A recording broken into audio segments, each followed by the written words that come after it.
अध्यक्ष महोदय, माननीय सदस्य रणधीर शर्मा जी ने बघाट अर्बन कोऑपरेटिव बैंक का संवेदनशील मसला यहाँ पे उठाया है। और अध्यक्ष महोदय, ये हमारे जो कोऑपरेटिव बैंक्स हैं, चाहे वो कांगड़ा सेंट्रल कोऑपरेटिव बैंक है या स्टेट कोऑपरेटिव बैंक है या बघाट है या जोगिंद्रा बैंक है, ये सारे सोसाइटी एक्ट के तहत रजिस्टर्ड है। बेसिकली ये सोसाइटीज़ हैं और बाद में इनके पास जो पूंजी बढ़ती गई तो ये बैंकों में तब्दील हो गए। तो अभी जो रणधीर शर्मा जी ने यहाँ बात रखी है उसमें मैं ये क्लियर कर देना चाहता हूँ कि किसी का पैसा डूबने नहीं दिया जाएगा। हिमाचल प्रदेश के किसी भी व्यक्ति का पैसा डूबने नहीं दिया जाएगा। बैंक की कुल परिसंपत्तियाँ 443 करोड़ रुपए की है, जबकि शुद्ध दायित्व जो है 193 करोड़ रुपए के।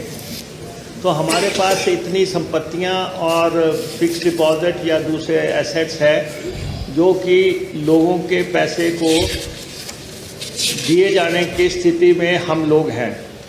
लेकिन मैं माननीय सदस्यों से भी कहना चाहता हूं और कि हम नहीं चाहते कि ऐसा पैनिक खड़ा कर दिया जाए। फाइनेंशियल इंस्टीट्यूट है, जितना पैनिक खड़ा होगा लोग अपना पैसा निकालने के लिए दबाव डालेंगे।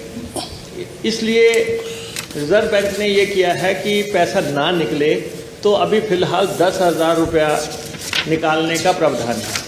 जैसे स्थितियां सामान्य होती हैं, क्योंकि प्रदेश सरकार से भी उन्होंने 50 करोड़ रुपए मांगा है, वो तो नहीं मैं समझता कि प्रदेश सरकार ऐसे बैंक्स को पैसा देगी। लेकिन हम रिज़र्व बैंक से मैटर उठा रहे हैं और बहुत जल्दी इन रिस्ट्रिक्शंस को हटाया जाए ताकि लोगों में स्थिरता आए। उसके लिए हम काम कर रहे हैं। रिज़र्व बैंक से हम मसला उठा रहे हैं, रिकवरी भी हम कर रहे हैं और एक्सपेक्टेड रिकवरी इसमें 50 करोड़ रुपए के आसपास हमारी है। पहले भी हमने रिकवरी की है। जो दूसरा पहलू आप कह रहे हैं कि जिन लोगों ने बेईमानी की है, एक बार बैंक स्टेबल हो जाए किसी को नहीं बख्शा जाएगा। इसलिए पहले हम बैंक में स्थिरता चाहते हैं और लोगों में विश्वास जागृत करना चाहते हैं। वो पहलू जैसे ही हमारा ओवर हो जाता है और बैंक की रेस्ट्रिक्शंस खुल जाती हैं, उसके बाद जिन लोगों ने जो है कोऑपरेटिव बैंक्स में वर्किंग नेशनलाइज्ड बैंक्स की तरह होनी चाहिए। कुछ लोग इसको जागीर समझ लेते हैं कि कोऑपरेटिव बैंक में किसी से भी फ़ोन करवाया और किसी भी ढंग से लोन ले लिए।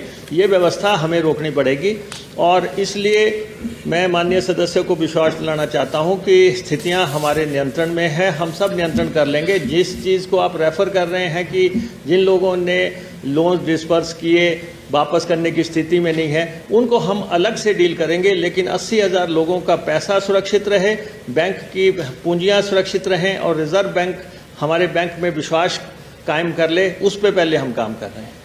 Thank you.